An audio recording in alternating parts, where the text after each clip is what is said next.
ಮೊದಲ ದಿನವೇ ರಾಜ್ಯಾದ್ಯಂತ ಭರ್ಜರಿ ಎಸ್ಐಆರ್. ಮತದಾನದ ಹಕ್ಕಿದ್ರಷ್ಟೇ ಗ್ಯಾರಂಟಿ ಎಂದ ಸಿಎಂ. ಕಾಂಗ್ರೆಸ್ನಿಂದ ಖ್ಯಾತೆ ಅಂತ ತಿವಿದ ಅಶೋಕ್. ಎಸ್ಐಆರ್ ಬಳಿಕ ಡೌಟ್ ಬಂದ್ರೆ ದಾಖಲೆ ಕೇಳಬಹುದು. ವಾಸಸ್ಥಳ ಪ್ರಮಾಣ ಪತ್ರ ನೀಡಲು ಆದೇಶ. ಸಿಎಂ ಡಿಕೆ ಶಿವಕುಮಾರ್ ಮಾಹಿತಿ. ಅಡ್ಡ ಮತದಾನ ಮಾಡಿಲ್ಲ, ದ್ರೋಹ ಬಗೆದಿಲ್ಲ. ಬೇಲೂರು ಶಾಸಕನಿಂದ ಆಣೆ ಪ್ರಮಾಣ. ದೆಹಲಿಗೆ ತಲುಪುತ್ತಾ ಆಡಿಯೋ ರಿಪೋರ್ಟ್.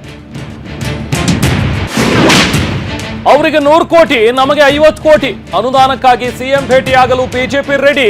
ನೀವು ಇದಕ್ಕಿಂತ ಕಡಿಮೆ ಕೊಟ್ಟಿದ್ರಿ ಎಂದ ಕಾಂಗ್ರೆಸ್. ಹೈಕೋರ್ಟ್ ಅಂಗಳ ತಲುಪಿದ ಬಿಡದಿ ಯುದ್ಧ. ಟೌನ್ಶಿಪ್ ಭೂಸ್ವಾಧೀನ ರದ್ದಿಗೆ ಮನವಿ. ಮತ್ತೊಂದು ಪತ್ರ ಬರೆಯಲು ಸಜ್ಜಾದ ಎಚ್ಡಿಕೆ. ಚಿಕ್ಕಬಳ್ಳಾಪುರ ಚಪ್ಪಲಿ ಪುರಾಣ. ಸಿದ್ದರಾಮಯ್ಯ ಮುಂದೆ ಪ್ರದೀಪ್ ಈಶ್ವರ್ ಕಣ್ಣೀರು. ಸಿಎಂ ಮಾಜಿ ಸಿಎಂರಿಂದ ಅಭಯ. ಮಹಾರಾಷ್ಟ್ರದಲ್ಲಿ ಟಿಇಟಿ ಪೇಪರ್ ಸೋರಿಕೆ ಕೇಸ್. 4 ಆರೋಪಿಗಳು ಅರೆಸ್ಟ್. ರಾಜಸ್ಥಾನದ ಪ್ಯಾರಾಮೆಡಿಕಲ್ ಪರೀಕ್ಷೆಯಲ್ಲಿ ಗೋಲ್ಮಾಲ್.